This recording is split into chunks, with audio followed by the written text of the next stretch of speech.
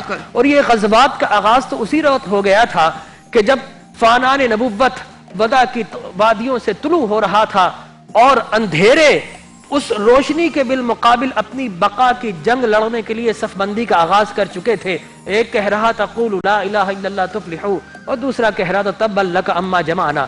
یہ آغاز تو اسی روز ہو گیا تھا جب تپتے ہوئے ریگزاروں پر آپ کے غلاموں کو لٹایا جاتا تھا۔ سرکار کائنات صلی اللہ علیہ وسلم کے کاندھے پر اونٹ کی سڑی ہوئی اوجڑی لا کر ڈال دی جاتی تھی۔ یہ آغاز تو اسی وقت ہو گیا تھا۔ لیکن فتح مکہ کی جب ہم بات کریں، صلح حدیبیہ میں آپ کو پتا ہے کہ مسلمانوں کو بدترین دہشت گردی یہ کی گئی کہ ان کی عبادات سے روک دیا گیا۔ دنیا میں آج عبادات سے روکنے کا کوئی کنسپٹ نہیں ہے، اس وقت بھی نہیں تھا، لیکن باقاعدہ روک دیا گیا۔ اور پھر اگلے سال کی بات، اور پھر پیکٹ کیا گیا کہ جناب ہم آپ کے معاہد، ہمارے معاہد، ایک دوسرے کا احترام کیا جائے گا، ایک دوسرے کو انویڈ نہیں کیا جائے گا، ظلم و ستم نہیں کیا جائے گا، وہ سارے ان کی شقیں موجود ہے۔ لیکن ہوا یہ کہ قبیلہ بنو بکر جو کہ الائز تھے مکہ کے رہنے والوں کے، اور بنو خزاع جو کہ الائز تھے حضور اکرم صلی اللہ علیہ وسلم مسلمانوں کے، قبیلہ بنو بکر نے اچانک بنو خزاع پر حملہ کر دیا۔ ان کے 40 افراد قتل اور شہید کر دیے گئے، بلکہ قتل کر دیے گئے، وہ معاہد تھے، ان کو قتل کر دیا گیا۔ اب تاجدار مومنین عائشہ صدیقہ سے کہتے ہیں کہ بنو خزاع کے اوپر ایک قیامت صغریٰ برپا ہو گئی ہے۔ تو ام المومنین پوچھتی ہیں یا رسول اللہ یہ کیا ہو گیا؟ کیا فتح مکہ والے غالب آ جائیں گے؟ آپ نے فرمایا کہ نہیں، یہ اللہ کی تقدیر سے ہوا ہے اور اس کے بہتر نتائج نکلیں گے۔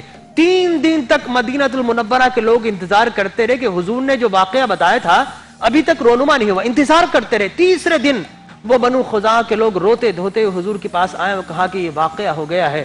اور پھر حضور اکرم صلی اللہ علیہ وسلم نے ان کو لکھا کہ 3 چیزیں، یا تو قصاص دیا جائے، یا پھر بنو بکر سے اپنا معاہدہ توڑ کر ان کو آزاد کر دیا جائے، یا پھر جو صلح حدیبیہ ہے اس کو ختم کر دیا جائے۔ اب وہ گھمنڈی لوگ فرائنہ اور نماردہ ہمیشہ سے کب جھکتے ہیں؟ انہوں نے کہا کہ صلح حدیبیہ ختم ہوتا ہو جائے، ہم قبیلہ بنو بکر کی دوستی سے باز آنے والے نہیں ہیں۔ چنانچہ اب جو کائنات کے سب سے بڑے معاہد تھے، ایگریمنٹ کرنے والے تھے، حضور اکرم تاجدار کائنات صلی اللہ علیہ وسلم کے پاس معاہدات کی۔ اور آخری بات میں یہ کہوں گا اس ضمن میں کہ دیکھیے اب تک جتنی بھی جنگیں ہوئی ہیں، لوگ کہیں کہ جناب اسلام جنگوں کی وجہ سے پھیلا، نہیں، اسلام نے 2 چیزیں بتائی ہے کہ اسلام پھیلانا ہے تو محبت سے، عفو درگزر سے، تحمل سے، بردباری سے، مواعظ حسنہ سے، لیکن جب اسلام کو بچانے کی بات ہو تو پھر تلوار اٹھانا ناگزیر ہو جاتا ہے۔ اچھا، لیکن اس میں ایک واقعہ، اور میرا خیال ہے کہ اس واقعے کو تھوڑا سا صلح حدیبیہ سے بھی جوڑے، جیسے آپ نے ذکر کیا، ابو سفیان تو بھاگا بھاگا آیا تھا اور آ کر اس نے بڑی کوشش کی تھی، رسول پاک سے اپنی بیٹی کے گھر گیا جو رسول پاک صلی اللہ علیہ وسلم کی اہلیہ تھی، اور سفارش کرنے کے لیے بستر لپیٹنے کی کوشش کی، بستر لپیٹ دیا۔ دیکھیں یہ ہوتے ہیں مسلمان، ام المومنین کی شان دیکھیے، باپ آ گیا لیکن بستر مصطفیٰ پہ بیٹھنے لگا، آپ نے ہٹا لیا۔ کہا کہ بیٹی یہ کیوں ہٹا دیا؟ فرمایا کہ آپ مشرک ہو، مشرک نجس ہوتا ہے اور میرے نبی تو پاک ہے، لہذا پاک بستر پر مشرک نہیں بیٹھ سکتا۔ بیٹی نے باپ کو نہیں بیٹھنے دیا۔ حضرت ابوبکر رضی اللہ تعالیٰ عنہ کے پاس گئے، حضرت عمر فاروق رضی اللہ تعالیٰ عنہ کے پاس گئے، حضرت علی کرم اللہ وجہ کے پاس گئے، سید الفاطمۃ الزہرا کے پاس گئے اس سفارش کے لیے کہ صلح حدیبیہ کو برقرار رکھا جائے، لیکن رسول پاک صلی اللہ علیہ وسلم چونکہ ارادہ فرما چکے تھے اور اللہ تعالیٰ کی مشیتی عزدی یہی تھی، تو وہ پھر نہیں اس طرح سے ہو سکا۔ نہیں ہو سکا۔ اچھا، میں اس میں یہاں خاص بات یہ بتانا چاہوں گا اپنے ویورز کو، دیکھنے والوں کو، کہ دیکھیے اس سے پہلے جتنی بھی جنگیں ہوئی، لوگ کہیں گے کہ جناب اسلام نے جنگ کے ذریعے پھیلا، نہیں جناب، آپ بدر دیکھیے کہاں لڑی گئی؟ مسلمانوں کے علاقے میں، احد کہاں لڑی گئی؟ مسلمانوں کے علاقے میں. غزوہ خندق کہاں لڑی گئی؟ مسلمانوں کے علاقے میں. حضور اکرم صلی اللہ علیہ وسلم نے تو دفاع کیا ہے. اب چونکہ ایگریمنٹ کی خلاف ورزی ہوئی ہے لہذا معاہدے میں رسول اکرم صلی اللہ علیہ وسلم سے بڑھ کر معاہدے پر عمل کرنے والا کوئی نہیں تھا، لہذا اب آپ نکلے ہیں. اس معاہدے کی بھی تھوڑی سی تفصیل صلح حدیبیہ کا بھی ذکر ہو جائے، اس لیے کہ صحابہ کرام تو بڑے اس پہ بھی نالاں تھے، ان کو لگ رہا تھا کہ ہم جان دے سکتے ہیں، ہم لڑ سکتے ہیں، تو ہمارے نبی نے کیوں ان شرائط پہ یہ معاہدہ سائن کیا کہ اگر مکہ سے کوئی شخص آئے گا تو اسے واپس کر دیا جائے گا، جبکہ مدینہ سے اگر کوئی شخص مکہ آئے گا تو اس کو واپس نہیں کیا جائے گا، اور اگلے سال حج کے لیے مسلمان جو ہے وہ آئیں گے، اور یہ کہ ایگریمنٹ کیا جائے گا اور دونوں ایک دوسرے کے جو بھی حلیف ہیں ان کے اوپر کسی بھی قسم کی جنگ مسلط نہیں کریں گے. تو کچھ اس اعوذ باللہ من الشیطان اللعین الرجیم، بسم اللہ الرحمن الرحیم، اللہم صلی علی محمد وآل محمد، اللہ لعنت اللہ قتل امیر المومنین. میں عرض کروں آپ سے بی بی کے جس طرح سے ڈاکٹر صاحب نے تفصیل بتائی کہ کیا محرکات تھے فتح مکہ کے کس طرح سے، لیکن اس سے پہلے اگر ہم اس کی تمہید جو تھی وہ صلح حدیبیہ، بالکل صلح حدیبیہ تھی، جس کو پروردگار عالمین کے حکم سے جناب نبی مکرم علیہ الصلوۃ والسلام نے فتح مبین کہا، فتح مبین قرار دیا. ان فتحنا لک فتح مبین. اس میں ایک چیز میں یہ سمجھتا ہوں کہ حدیبیہ میں جو جناب نبی مکرم نے زمانے کو صبح و قیامت تک کے لیے بتا دیا کہ مسلمان نہ لڑنے کے لیے پہل کرتا ہے نہ جلدی کرتا ہے. ٹھیک، آخری وقت تک تمام انبیاء اور خصوصاً جناب ختمی مرتبہ علیہ الصلوۃ والسلام کی کوشش رہی کہ خون کا قطرہ زمین پہ نہ گرے. انہیں ناحق تو بہت دور کی چیز ہے، یہ اپنے دفاع میں اگر خون گرے تو وہ جائز ہے گرانا آپ پہ، لیکن میرے نبی نے اس رحمت للعالمین نے یہ بھی گوارا نہیں کیا جہاں تک ہو سکے اس سے بچ کے نکلا جائے. تو اس حد تک پہنچے آپ کہ آپ نے ان کی شرائط پہ مانا کہ تم اپنی شرائط رکھ لو. میں جنگ نہیں چاہتا، میں فساد نہیں چاہتا. سہیل بن عمر اتنا وہ اس ضدی انسان جس نے یہ کہا کہ میں بسم اللہ الرحمن الرحیم لکھنے کے لیے تیار نہیں، اس لیے کہ میں رحمان کو نہیں جانتا. حضرت علی کرم اللہ وجہ لکھ رہے ہیں اور وہ رسول پاک صلی اللہ علیہ وسلم کی چہرہ مبارک دیکھ رہے ہیں. میں رسول اللہ نہیں لکھواؤں گا، میں آپ کو رسول اللہ مانوں تو میرا آپ سے جنگ کس چیز کی؟ مولا کائنات نے قلم رکھ دیا، یہ کاٹ کیسے سکتا ہوں میں؟ جناب ختمی مرتبہ نے اپنے ہاتھ سے کاٹا، اور ختمی مرتبہ ہی کاٹ سکتے تھے. اور لکھا کہ یہ معاہدہ جو ہے محمد صلی اللہ علیہ وسلم بن عبداللہ، محمد بن عبداللہ کے درمیان. اور یہ سرکار دو عالم صلی اللہ علیہ وسلم، میں معذرت نہیں آپ بولتے ہیں پڑھنا نہیں آتا. حضور اکرم صلی اللہ علیہ وسلم نے خود اپنے دستے مبارک سے وہی حرف مٹایا صحیح جو رسول لکھا. حضرت علی مٹاتے تو پھر ایمان نہیں رہتا. انہوں نے کہا میں نہیں کر سکتا. سرکار نے خود وہی حرف مٹایا. یہ اس بات کی دلیل رسول مکرم صلی اللہ علیہ وسلم پڑھنا جانتے تھے، الحمدللہ جانتے تھے. میں آپ سے عرض کروں کہ اور یہ کاٹ صرف نبی مکرم خود ہی سکتے تھے جی، اور کائنات میں کسی کی طاقت نہیں ہے کہ کوئی کاٹ دے. لیکن مصالحت کی انتہائی جو کوشش. جی میں آپ سے وہی عرض کر رہا ہوں. اس میں ایک بڑا دقیق نقطہ ہے اس کے اندر ہی، معاہدے کے اندر معاہدے تک پہنچنا. جیسا کہ ہجرت ہوئی ہے یا ہجرت سے پہلے جو مکے میں حال رہے ہیں، جتنے مذاہب تھے عرب میں، جتنے مذاہب تھے، سب کو اجازت تھی اپنے مذہب و مکتب کے حوالے سے تمام رسومات ادا کرنے کا. بالکل اس وقت سے لے کر اور آج تک آپ کو یہ چیز انڈیکیٹ کرے گی کہ روکا گیا تو لا الہ الا اللہ محمد رسول اللہ پر اس وقت بھی روکا گیا تھا اور آج بھی روکا جا رہا ہے. آپ کو بیچ میں تفرقے پھیلانے والے اس وقت بھی موجود تھے، آج بھی موجود ہیں.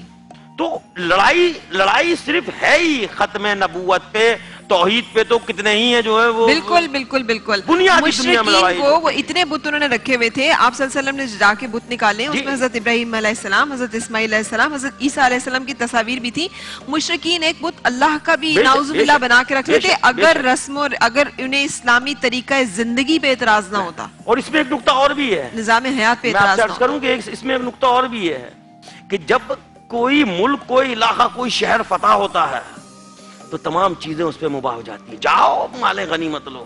لیکن میرے رسول نے دکھایا کہ میری فتح میں بھی امن ہے، میری جنگ میں بھی امن ہے. میں چنگیزیت، خدا نہ خواستہ چنگیزیت، ہلاکو خانیت کے لیے نہیں آیا. جو اپنے گھر کا دروازہ بند کر لیتا اس کو امان ہے، جو ابو سفیان کا چلا جاتا ہے امان ہے، جو ہتھیار رکھ دیتا اس کو امان ہے. کسی کو ایک دفعہ بھی میں کیا عرض کروں، تفصیلات بہت ہیں اس کے اندر، وقت اتنا نہیں ہے.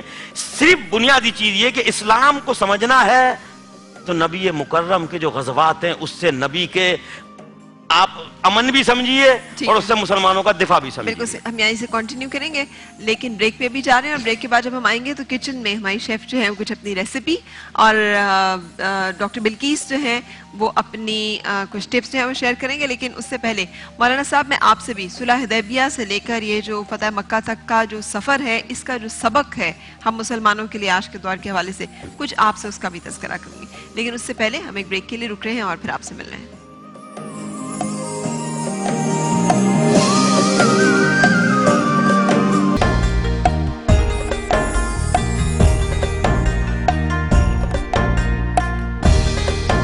خوش آمدید. رمضان عشق ہے سحری ٹرانسمیشن. جیسے آپ کے گھروں میں اہتمام سحری کا ہو رہا ہے ایسے ہمارے اسٹوڈیو میں بھی ہماری شیف نے بنانا شروع کر دیا ہے. آج کیا سبزیوں کی بھجیا بن رہی ہے؟ ڈھابے والی لوکی کی بھجیا بنے گی. لوکی کی بھجیا. لوکی کی بھجیا بنے گی.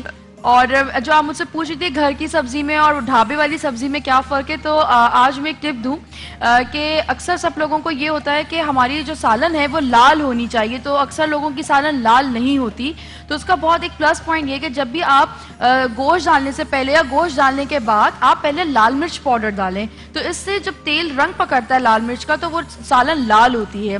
اگر آپ کو کوئی چیز پیلے رنگ کی بنانی تو آپ لال مرچ سے پہلے ہلدی ڈالیں گے اور اگر آپ کو تھوڑی براؤن بنانی تو آپ ہلدی پاؤڈر کا استعمال کریں گے. تو اسی طرح جو ڈھابے والی سبزی ہوتی ہے اس کا رنگ تھوڑا سا پیلا پن پہ جاتا ہے تو ہم اس میں ہلدی کا استعمال کریں گے اور اس میں ہم جو ہے وہ سویا پتے کا استعمال کریں گے جس سے جو ہے ایک بڑا اچھا آئے گا.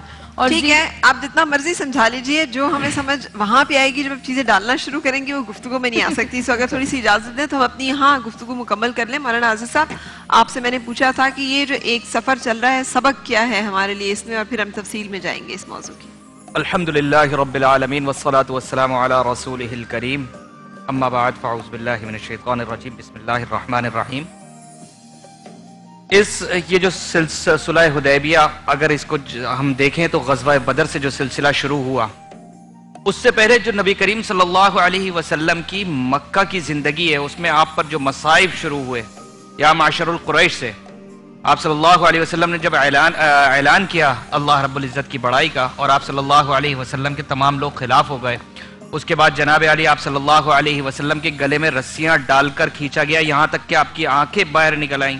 آپ صلی اللہ علیہ وسلم کو ایک جگہ پر اتنا مارا گیا کہ حضرت ابوبکر صدیق رضی اللہ عنہ نے آ کر آپ کو بچایا اور ان کو چھوڑ کے جب حضرت ابوبکر کو مارا گیا تو اتنا مارا کہ آپ بے ہوش ہو گئے. جی طائف میں اس درجے پتھر برسائے گئے. طائف میں پتھر برسائے گئے. یہاں 13 سالہ جو یہ زندگی ہے یہاں پر بتایا جا رہا ہے کہ آپ نے صبر سے کام لینا ہے. اس میں سب سے بڑا سبق جو ہے وہ صبر کا ہے. اسی کو اگر ہم لے کر چلیں تو جیسے کہ ڈاکٹر صاحب نے ارشاد فرمایا کہ غزوہ بدر کے موقع پر مسلمان نہیں گئے تھے بلکہ مسلمان اپنے شہر میں مدینہ المنورہ میں موجود ہیں وہاں سے وہ لوگ آئے. اسی طرح احد میں اسی طرح خندق میں جب یہ معاملہ ہوا صلح حدیبیہ والا تو مسلمان جو ہے صرف عبادت کی غرض سے جا رہے ہیں اور صبر دیکھیے ان کا کہ ان کو ان کی عبادت سے روک دیا جاتا ہے.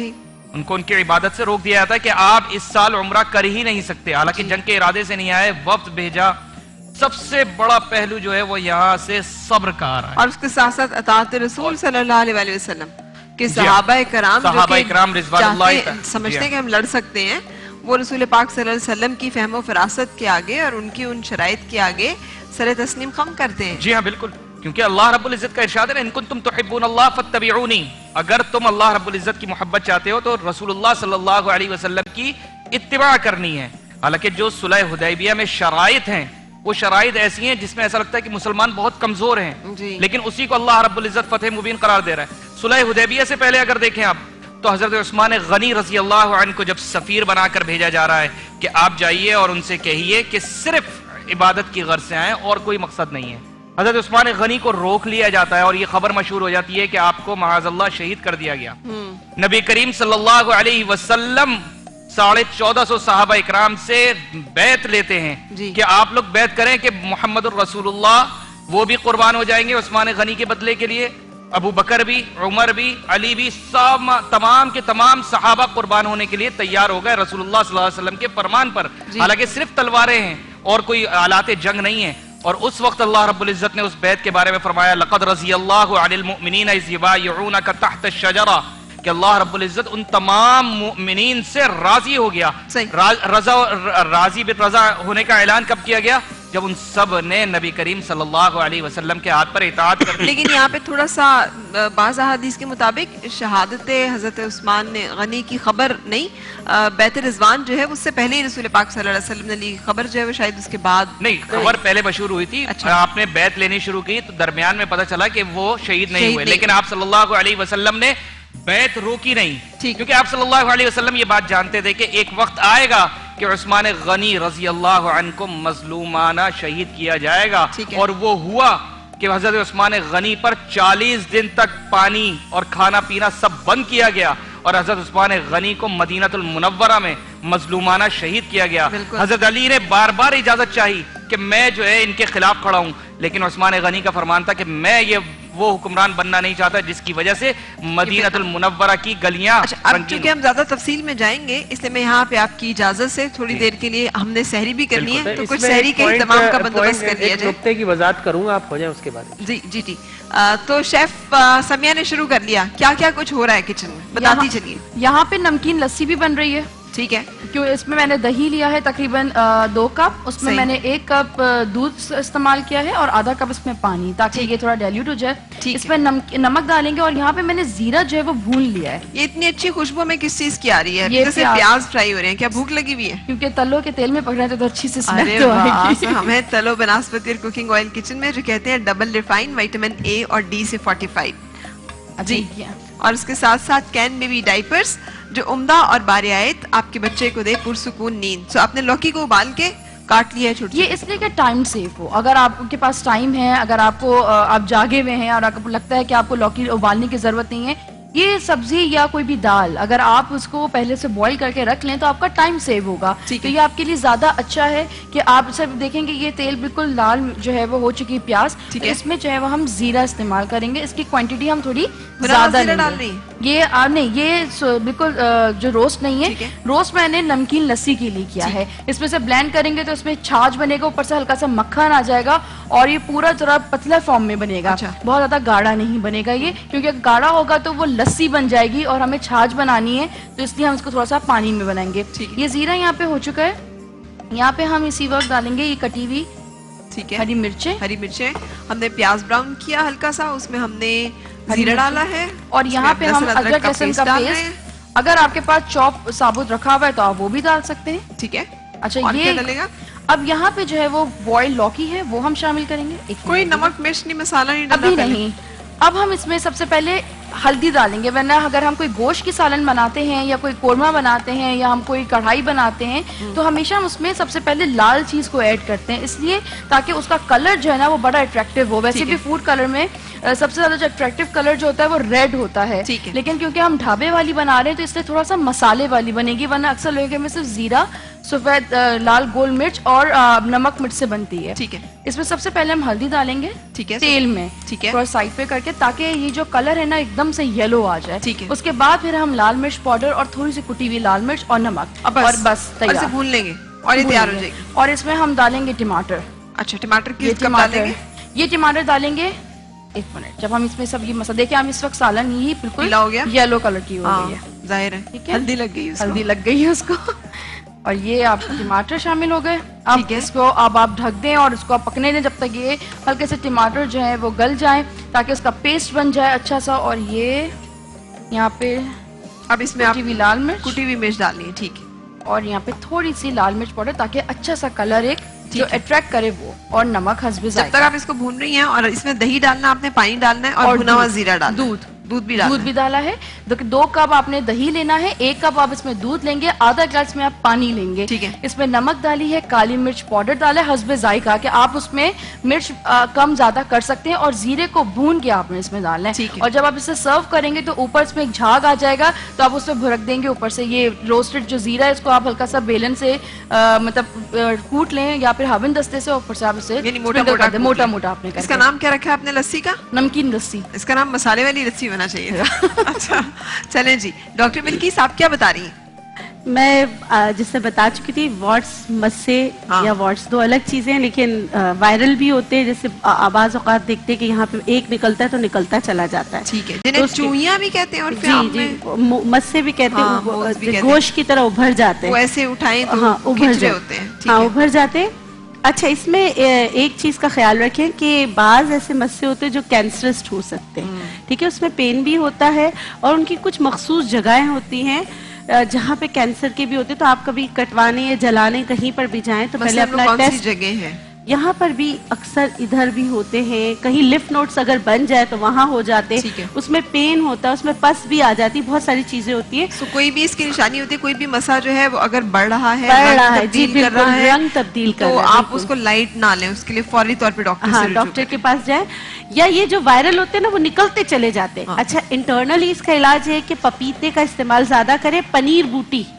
پنیر بوٹی جو ہے 7 دانے آپ رات کو بھگو دیں، صبح خالی پیٹ ان کا پانی یا دن میں 2 سے 3 بار پانی پنیر بوٹی کا پیے. ٹھیک ہے، اس سے بھی مسے ختم ہوتے ہیں. ٹھیک ہے، اور پنیر بوٹی تو ویسے بھی شوگر کے لوگوں کے، شوگر پیشنٹس کے لیے بہت اچھی ہے. جی شوگر پیشنٹس اس کو کیسے استعمال کریں جو ڈائبٹک ہے؟ 2 سے 7 دانے جو ہے اس کو ایسے مسل کے گرم پانی میں ڈال دیں. ٹھیک ہے، اور صبح نہار پیٹ اس کا پانی پی لیں. اور جو وہ اس کے اندر مسئلہ ہوا پڑا ہوا ہے وہ سب پھینک دیں. اس کو پھینک دیں. اچھا، یہ پینے سے ڈائبٹیز کے کنٹرول میں بڑی مدد ملتی ہے. اچھا اب دوسرا جو گھریلو ٹپس ہیں جس سے آپ اس کو دور کر سکتے ہیں وہ دیکھیں، میں نے آلو کا چھلکا اتارا ہے موٹا موٹا. ہاں ٹھیک ہے، آلو میٹھے ہوتے ہیں، کبھی نمکین ہوتے ہیں، کوئی بھی آلو چلیں گے، کوئی بھی آلو ہیں وہ چل جائیں گے. ٹھیک ہے، اب اس پہ میں لگاؤں گی کیسٹر آئل. صحیح، تھوڑا سا جیسے نا کیسٹر آئل. ٹھیک ہے، صحیح ہے. اب جہاں آپ کے مسے ہیں وہاں پہ آپ اس کو رب کریں. صحیح ہے، آپ اس کو اچھی طرح رب کریں. بلیو کریں اس سے بہت زیادہ فرق پڑتا ہے. ایون کیسٹر آئل جو ہے اس سے بھی فرق پڑتا ہے، لیکن آلو جب اس سے مل جاتا ہے تو آپ کو دنوں میں رزلٹ ملتا ہے. ٹھیک ہے، یہ ایک جسم کے کسی بھی حصے پہ عموماً گردن پہ جی گردن پہ ہوتے ہیں. اچھا ایک ہوتے لال لال مسے نکل رہے ہوتے ہیں نا، تو اس کا تعلق آپ کے ہارٹ سے بھی ہو سکتا ہے، لیور سے بھی ہو سکتا ہے. کہتے ہیں جن کا وائٹامن جن کا بی پازیٹیو بلڈ گروپ ہوتا ہے ان کو خاص طور پہ بہت نکلتے ہیں. ہاں یہ ہے، یہ بھی ہے. اچھا ان کے لیے کہ اگر لال مسے نکل رہے ہو تو آپ نے پیاز کو کاٹا. اگین اس کا تھوڑا سا رس نکالنے کے لیے یہ کیا، اس میں ہلکا سا نمک ڈالا. اچھا ٹھیک ہے، نمک لگایا. اچھا یہ فریکلز کے لیے بھی بہت اچھی ٹپ ہے جن کے فریکلز، یہ جیسے یہ ہے، یہ جی جی بالکل بالکل.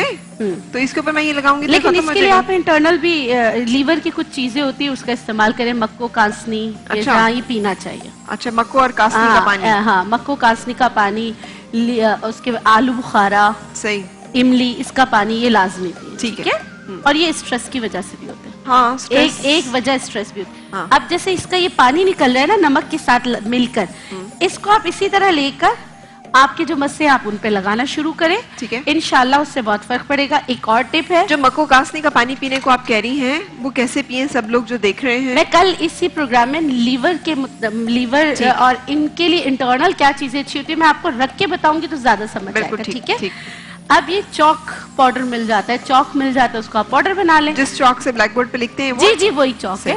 اس کو آپ نے پاؤڈر بنایا. پاؤڈر بنانے کے بعد آپ نے کیا کرنا ہے، یہ چاک کا پاؤڈر ہے، اس میں آپ نے ملانا ہے کیسٹر آئل. اچھا ٹھیک ہے، چاک پاؤڈر میں کیسٹر آئل کو ملایا. یہ پیسٹ سا جیسے آپ نے بنا لیا اس کو. ٹھیک ہے، اب آپ یہ مسوں پر لگا کر، جن کے بہت بڑے بڑے انڈر آرمز، بڑے لٹکے ہوئے مسے ہو جاتے ہیں، بہت پین کرتے ہیں وہ، آپ یہ والا یہ پیسٹ جو ہے آپ اس طرح کریم بنی ہے. ٹھیک ہے، دیکھیں بن گئی نا کریم. اب اس کریم کو آپ اس پہ اچھی طرح لیپ کر لیں. ٹھیک ہے، اگر چاہیں ایک دن کر کے دیکھیں، میں ہلکا سا 1 ڈراپ لیمن کا ڈال دیں. ٹھیک ہے جی، تو یہ آپ کی ایک اس کے لیے ٹپ ہو گئی. ایک جڑی بوٹیوں میں جو سب سے اچھی ٹپ ہے، جس مور پنکھ جس سے دوا بنتی ہے ہومیوپیتھی کی، تھوجا، یہ وہ درخت ہے. اچھا ٹھیک ہے، اور سب کو پتا ہے تھوجا جو ہے وہ اس کے لیے بہت اچھا ہوتا ہے. لیکن اگر آپ مور پنکھ پاکستانی لیجیے گا، جو باہر کے ہوتے ہیں ان کا کلر بھی اچھا نہیں تھا، یہ پورا گرین ہے. ٹھیک ہے، ٹھیک ہے، آپ یہ نرسری سے ملتا ہے، پنسار کے پاس نہیں ہوتا ہے. آپ نے اتنا سا لیا تھوڑا سا مور پنکھ، اس کو اچھی طریقے سے اپنے ہاتھ سے بلینڈ کیا، اور اس میں تھوڑا سا آپ نے نمک لگایا، تھوڑا سا کیسٹر آئل لگایا، اس کو آپ نے پیس کے پاؤڈر بنا لیا، اور یہ آپ مسوں پر رگڑیں. اس سے بھی مسے ختم ہو جاتے ہیں. ہرے رنگ کا ہونا چاہیے. ہرے رنگ کا ہونا چاہیے. جو وائٹ کلر کا ہوتا ہے وہ جو مطلب کہ یہ ہمارا دیسی ہے، وہ باہر کا ہوتا ہے. ٹھیک ہے،